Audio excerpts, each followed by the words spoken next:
ఓం సహనావతు సహనౌ భునక్తు సహ వీర్యంకరవావహై తేజస్వినావధీతమస్తు మా విద్విషావహై. ఓం శాంతి శాంతి శాంతి. నమస్కారం అండి. ఓం నమస్తే అండి అందరికి. ధన్యవాదాలు ఇందిర గారు. నమస్తే అమ్మా. ఓకే, వైట్ బోర్డ్ తీసుకొని అక్కడ రాస్తాను.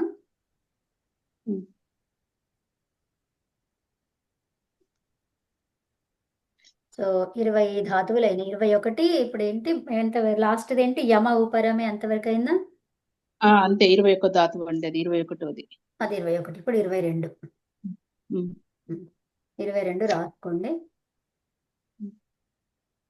యాక్చువల్గా దీన్ని కలర్ ఏం పెడదాం, ఇక్కడ రెడ్ పెడదాం.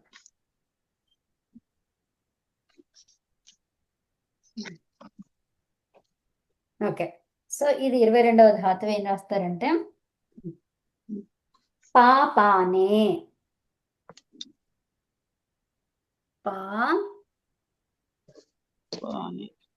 పానే అంటే త్రాగటం.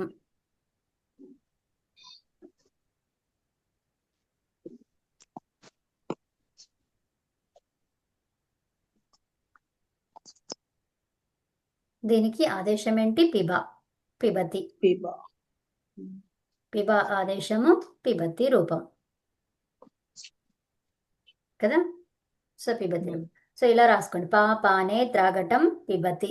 సో పిబ అనేది ఆదేశం అనమాట. పాకి పిబ ఆదేశం. ఇక్కడ బ్రాకెట్ లో రాసుకోండి. ఏం రాస్తారు? పా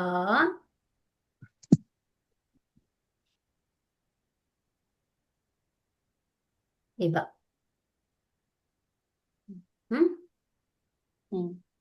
పాకి ఆదేశం అనమాట అది.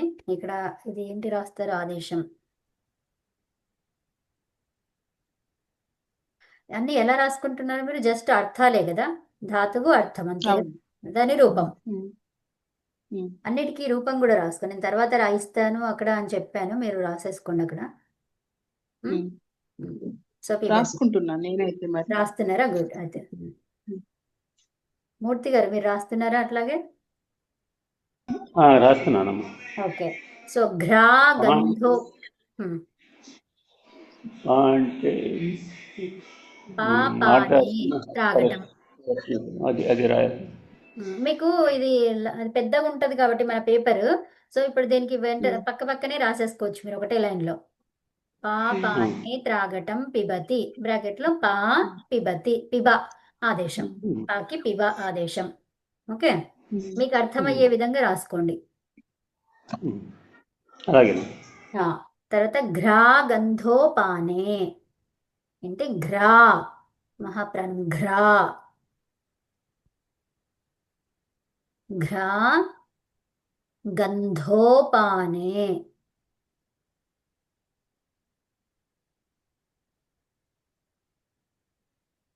అంటే వాసన చూడటం. తర్వాత గంధోపాదానే, సారీ గంధోపాదానే. ఒక నిమిషం, అరే ఇది ఎందుకు జరగట్లేదు? స్ట్రక్ అయిపోయింది. నేను మాట్లాడేది వినిపిస్తుందా? వినిపిస్తుంది. ఇదెందుకు ఎరేజర్ రావట్లేదు? జిగ్రతి వస్తుంది రూపం అంతే. ఒక్క నిమిషం, అది ఇంకా మొత్తం రాయండి, దాని అర్థ సందర్భం రాసుకోండి. గంధోపాదానే, ఇంకోటి ఏంటిది? గంధోపాదానే ఘ్రాణే చ, ఘ్రాణే ఘ్రాణే చ.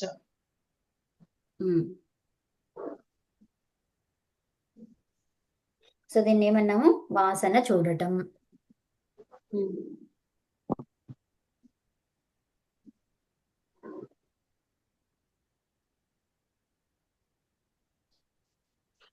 దీనికి ఎలా రాస్తాము?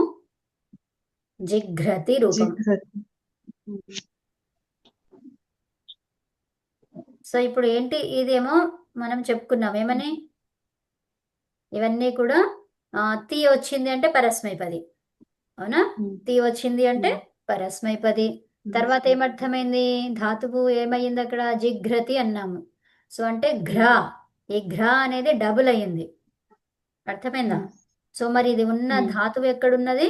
వాదిగణంలో ఉంది. అర్థమవుతుందా? సో జిఘ్రతి అర్థమైందండి. ఇది స్పెషల్ ధాతువులు అని అనుకున్నాం కదా మనం. కాబట్టి ఇలా విశేష ఘ్రాకి ఆదేశం ఏంటి? జిఘ్రా కదా. ఘ్రాకి ఆదేశం ఏంటి? జిఘ్రా. మనకు అలా కనిపిస్తుంది. ఏమని? ధాతువు ద్విత్వమైనట్టుగా కనిపిస్తుంది, కానీ అది దానికి ఆదేశం వచ్చింది అక్కడ. ఘ్రాకి ఆదేశం ఏమొచ్చింది? జిఘ్రా. జిగ్ర. సో మనము ఇది జుహోత్యాదిగణం లాగా ద్విత్వం చేసి అలా రాసుకుంటే కూడా ఇదే రూపం వస్తుంది. ఓకే, దాన్ని ఆధారంగానే జిఘ్ర అని ఆదేశం పెట్టారనమాట. అర్థమైందా? అర్థమైంది. ఇది ఆదేశం. జిఘ్ర అనేది ఆదేశం. ఓకే, తర్వాత 24వ ధాతువు రాసుకోండి.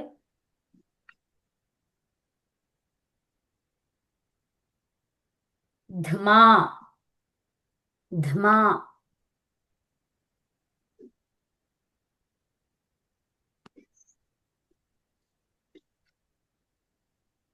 ధ్మా.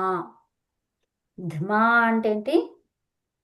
శబ్దాగ్ని సంయోగయోహో. సంయోగయోహో అంటామా? సంయోగయోహో అంటామా? సంయోగ యోగ అన్నారు. ఏమనాలి? యోగ కాదు, యోహో. శబ్దాగ్ని సంయోగ యోహో. ఉత్తమం. శబ్దాగ్ని. అది వర్గీయ వర్ణం కాదు కదండి. కాదు కాబట్టి దాన్ని సున్నాలాగానే పెట్టుకోవాలి కదా. కానీ పలకడంలో పంచమాక్షరం పలకాలి. దేనికి పంచమాక్షరం తీసుకోవాలి? యకారం ఎక్కడొస్తుంది? ఉచ్చారణ స్థానాలలో చూసుకోవాలి కదా. శబ్దాగ్ని సంయోగయోహో. ఓకే, సో దీనికి ఏమన్నాము? శంఖం ఊదినప్పుడు వచ్చే శబ్దం. శంఖము ఊదినప్పుడు వచ్చే శబ్దము. ఇంకా పొయ్యి దగ్గర గట్టి కొట్టంతో అవునండి, అది అవును. శంఖం ఊదినప్పుడు అంటే శంఖమును అన్నమాట. శంఖమును ఊదినప్పుడు పుట్టేటువంటి శబ్దం.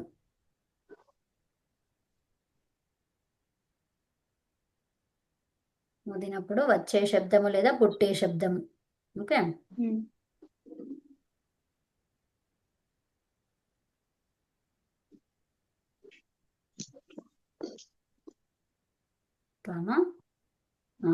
కట్టెల పొయ్యిలో ఉంటది కదా, కట్టెల పొయ్యిలో ఊదినప్పుడు పుట్టేటువంటి అగ్ని.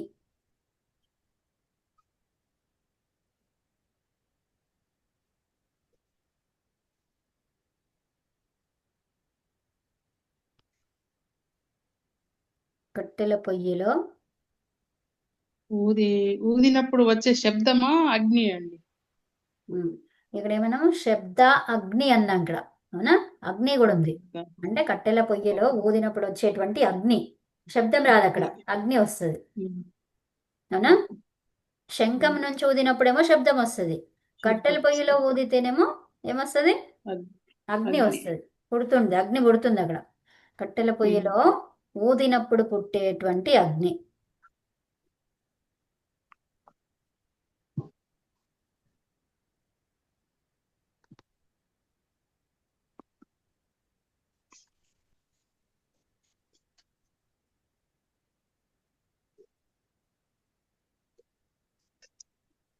ఇలా చెప్పాలి. ఇంత పెద్దగా చెప్పాలి అంటే మనం ఏం చెప్పుకుంటాము? ధమతి అని చెప్పేస్తాం అంతే. ఓకే, సో పైన దానికి రాశానా నేను రూపం? జిఘ్రతి రాశాను కదా. ఓకే, రాశారు. Yeah, so ధమతి.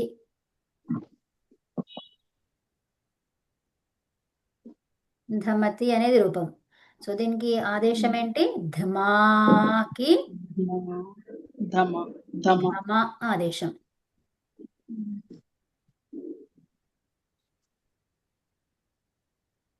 ఓకే, ఉమ్. నెక్స్ట్ ఎంత ఎన్నోది 25. 25.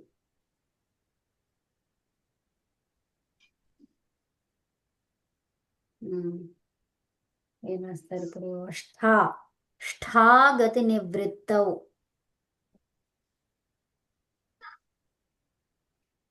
ష్ఠా గతి నివృత్తవు. నివృత్తౌ. ఓకే, ష్ఠా గతి నివృత్తౌ. దీని తర్వాత మీకు ఒకటి చూపిస్తాను. అదే మనందరికీ డౌట్ వస్తుంది, అది అట్లా రాయాలా అనే డౌట్ వస్తుంది. అది రాయాలా రాయొద్దా అనేది మీరు చెప్పండి అప్పుడు, అది మీరు నేర్చుకున్న తర్వాత. ఓకే, సో చలనం లేకపోవడం ఏంటిది దీనికి అర్థము? చలనం చలనం లేకపోవడం.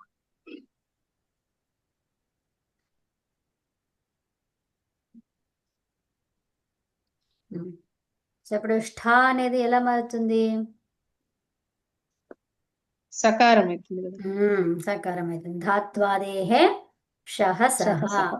తర్వాత ఆ ఠా అనేది ఏమవుతుంది? ఠా అవుతుంది. ఎందుకు అవుతుంది అది? నిమిత్తమే లేకపోతే నైమిత్తికము కూడా ఉండదు. ఏంటి? నిమిత్తము లేకపోతే నైమిత్తికము కూడా ఉండదు అనేది ఒక వాక్యం అది. ఓకే, ఆ వాక్యము ద్వారా, వార్తికము ద్వారా, వార్తికం అంటే ఏంటి? వాక్యము. వాక్యం అంటే ఏంటి?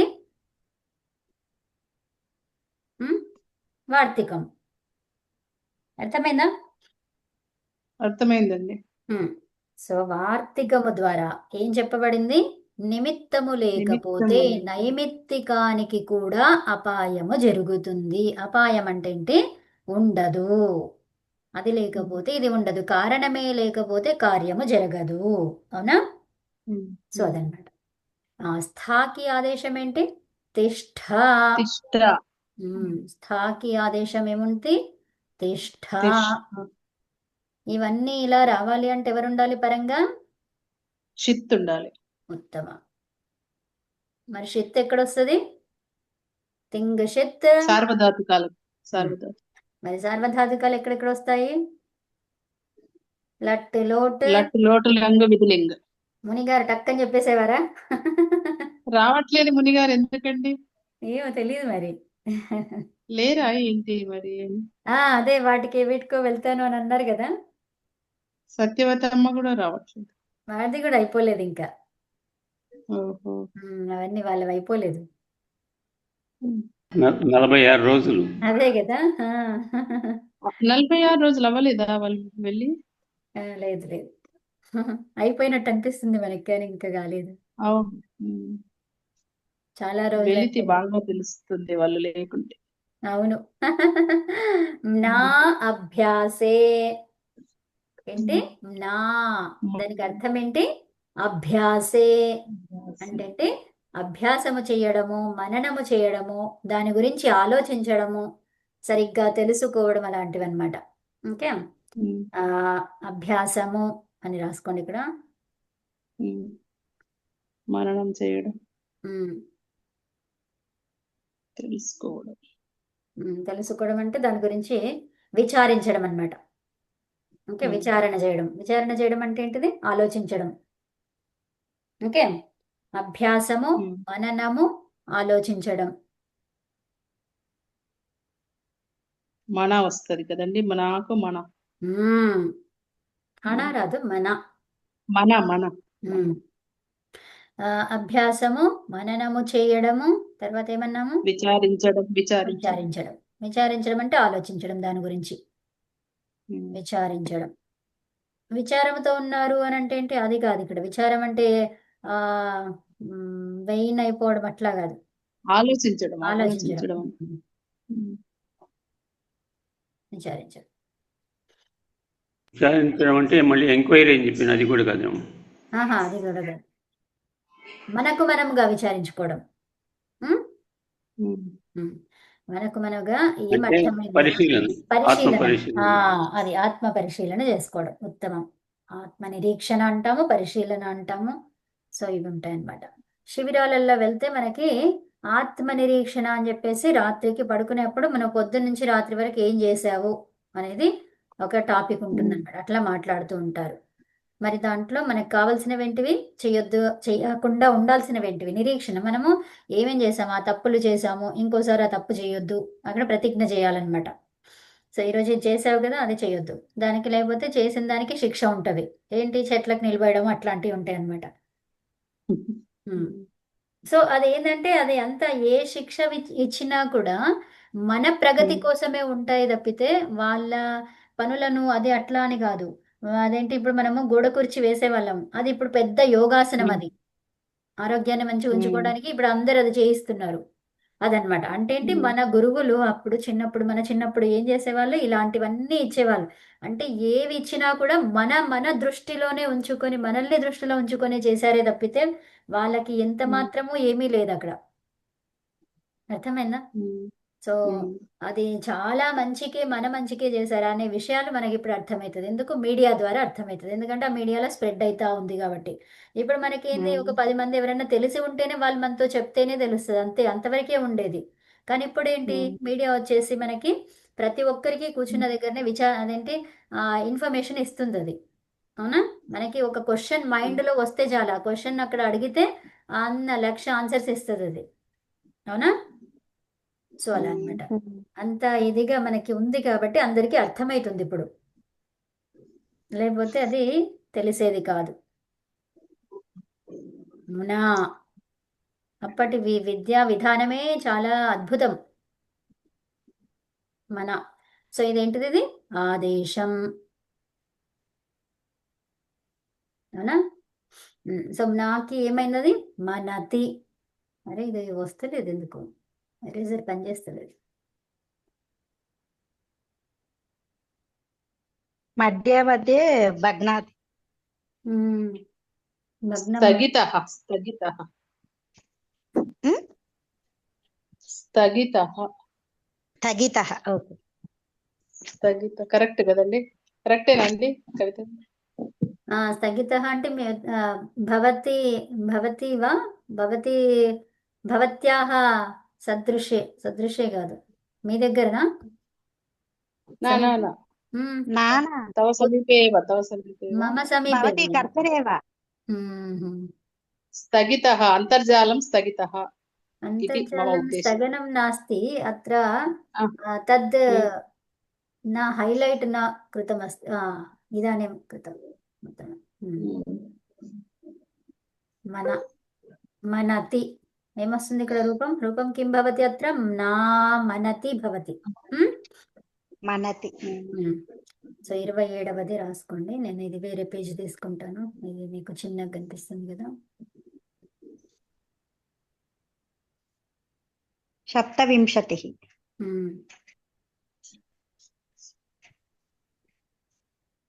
సప్తవింశతిः వా? इदानीमपि किमर्थम् एवम् आगच्छति? नूतनमेव अहं स्वीकृतवती, किमर्थम् एवं भवति? अरे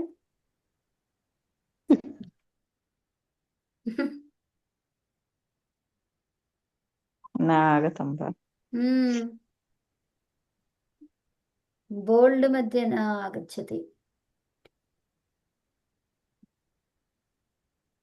तत्र किञ्चित् समस्या एव.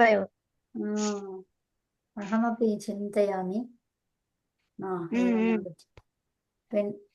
सप्तविंशतिः वा?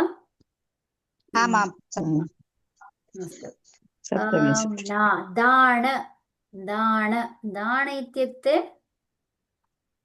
दाण, दाण, दाण, दाण दाने, दाने. దానం దాన, దానే, ఇవ్వడం, దానం చేయడం.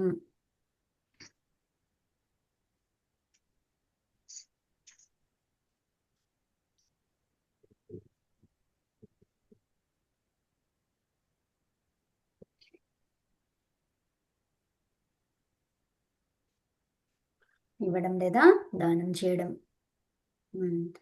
రూపం కిం భవతి? దాన దానాతి యచ్చ గచ్చతి గచ్చతి. గచ్చతి ఆమాం. అత్ర దాన అనంతరం దానే కిం అహం దాన్ని అర్థ సందర్భం ఖలు. అర్థ అస్తి. సందర్భం కిం భవతి? ఆ. సప్తమే రూపం సప్తమే విభక్తి రూపం భవతి ఖలు. ఆమాం. దాన దాన దానస్య ఆదేశం కిం? యచ్చ. యచ్చ యచ్చ కిమర్థం యచ్చ అస్తి అత్ర? యచ్చ న కిమర్థం? యచ్చ కిమర్థం ఇత్యుక్తే ఆకారాంతం కిమర్థం కృతమస్తి అత్ర ఆదేశే? అది ఉపదాలో ఉపధాయాః ఉన్న కార్యాలను నిషేధించడం. ఉపధాయాం కార్యాణి నిషేధः భవతి वा? ఉపదాయాః ఉపదాయొక్క కార్య కార్యాణి కార్యాణి నిషేధార్థం. నిషేధార్థం నిషేధార్థం కృతమస్తి. ఆకారాంతం కృతమస్తి. అవగతం? అవగతం. 28 కిమస్తి? అష్టావింశతి. అష్టవింశతిः అష్టవింశతి దీర్ఘమస్తి ఖలు. అష్టావింశతిः అష్టావింశతి. అష్టా కిమర్థం? అష్టవింశతి. అష్టవింశతిः అష్టావింశతిः वा उत्तमम्. అత్ర దీర్ఘం అష్టావింశతి ఏవ ఉత్తమం. आम् आम् सम्यक्. అష్టావింశతి ఏవ సాధు. సాధు ఇత్యుక్తే రైట్. సమ్యక్. శుద్ధం. సాధు అంటే రైట్, రాంగ్, రైట్. శుద్ధం. సో సాధు, శుద్ధం. శుద్ధం. సాధు, శుద్ధం, సాధు ఇవన్నీ అలా చెప్పొచ్చు. సో దృశ్యర్ ప్రేక్షణే. దృశ్యర్ కిమస్తి? దృశ్యప్రేక్షణే. ఋషి పశ్యతి. పశ్యతి పశ్యత. దృశ్యర్ ప్రేక్షణే. ప్రేక్షణే ఇత్యుక్తే చూడటం. చూడడం.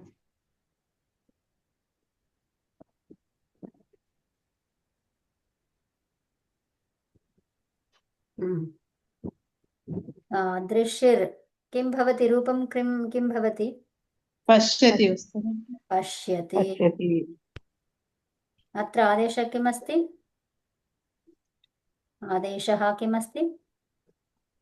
పశ్య. పశ్య. దృశ్యధాతు ఖలు.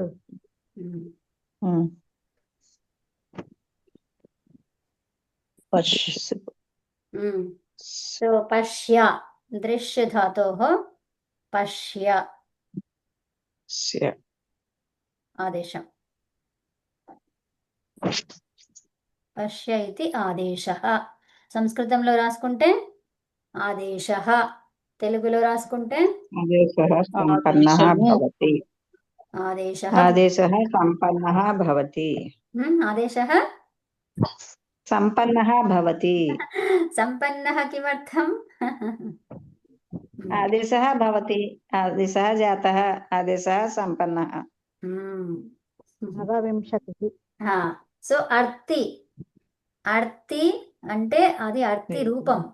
అర్తి ఇది కిం? రూపం. సో రి ఇది ధాతు. రి ఇది ధాతు. అర్తి. అర్తి. అర్తి, సర్తి, పిపర్తి అట్లా ఉంటాయి అన్నమాట. ఓకే. సో అది మనకి ధాతు రూపం ఇస్తాడు అక్కడ, ధాతు యొక్క రూపం. ఓకే. మరి ధాతు ఏంటి? రి. రి గతౌ. ఓకే. రి గతౌ. రి గతి ప్రాపణయోః. ఓకే. గతి ప్రాపణ